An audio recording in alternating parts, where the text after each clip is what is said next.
Led by President Recep Tayyip Erdoğan, Turkey's AKP party has been in power for over a decade. The party's consolidation of control, especially after a failed coup attempt, has led to criticism in the West.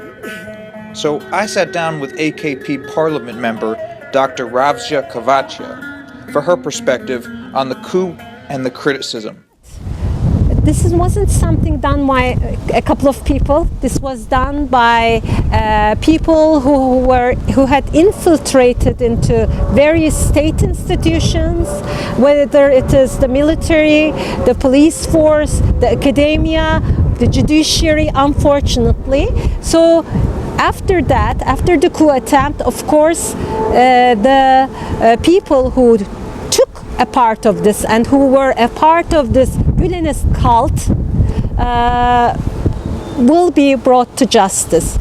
We know that our friends in Europe and the United States are concerned of the state of things in Turkey, and some raise the issue of the fact that a large number of people have been detained, or they are taken into custody, or they are being questioned, or they're suspended from their state jobs.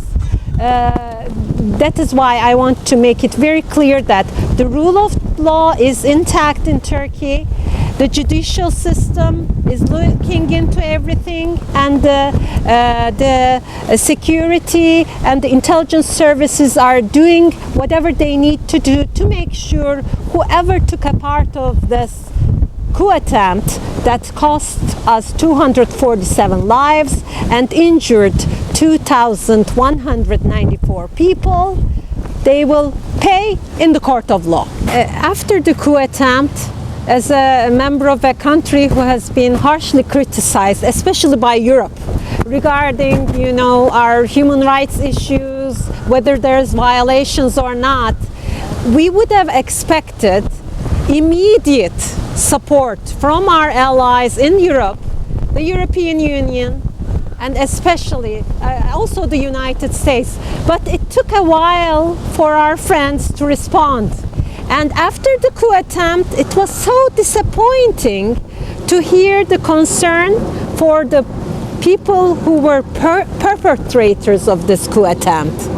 The people who took their guns, turned it against innocent civilians, people who crushed them with tanks of the military that swore to protect them. The taxpayers paid for their tanks. The people who bombed us when we were in the parliament, the Turkish Grand National Parliament Assembly got bombed. It was disappointing to see that they were only concerned for them. Not one EU member did they send a letter saying condolences to our parliament. So all these are disappointing, and I think it gives a mixed message. It hurt Turkish people because we were thinking, we're always being criticized for not giving, not being at the European standard of democracy. And when people gave their lives fighting for democracy, there was no voice for a couple of hours until the coup attempt passed. And immediately after the coup attempt, we hear the concerns for the people who perpetrated this coup attempt. This is something difficult for Turkish people to understand. Of course, in the news we see the arrest or at least concern over certain HDP politicians. Right. Do you think that it actually extended beyond the military? This Gülenist movement, the cult, infiltrated into state institutions, judiciary, the security forces, academia. They were basically everywhere in the communities and also in state offices. As they tried to take over the state, these things started coming out, and we started to, as we dug in, as when I say we, I mean Turkey, and as the judiciary and the intelligence services dug in, they found more information. Why has the peace process, which President Erdogan was such a big part of getting rolling, why has that kind of deteriorated? Very important question, very quick answer. President Erdogan was the one, as you mentioned, who took a great risk. Started the peace process, then we called it the resolution process, solving process. Before that, as I mentioned during the first part of the interview, the rights of the Kurdish people to speak their own language that was alienated by the state before, that was lifted. So the bans against speaking Kurdish or Kurdish broadcasting, they were all taken out, by the way.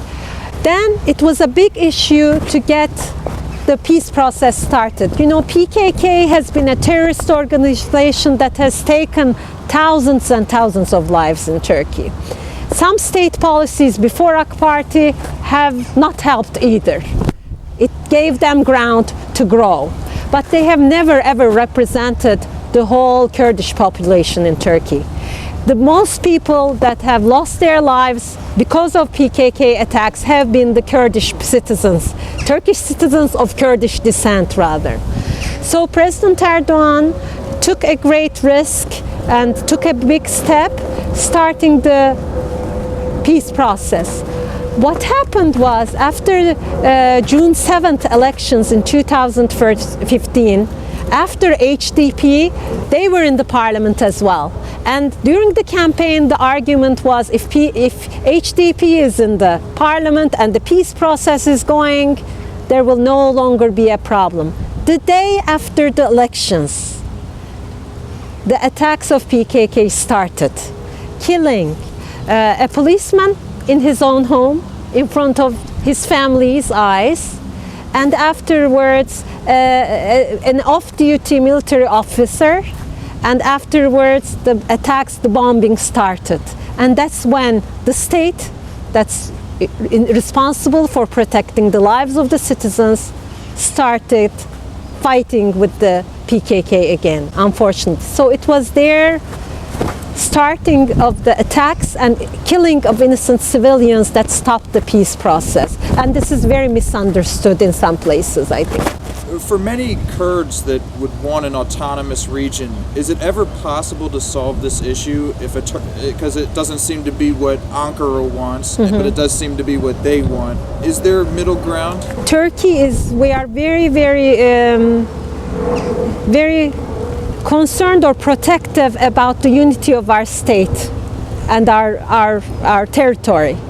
So we don't see, as members of parliament and ordinary citizens, we don't see anything different from a Kurdish citizen or Turkish citizen or Armenian citizen or Muslim citizen, non-Muslim citizen. We are all the same.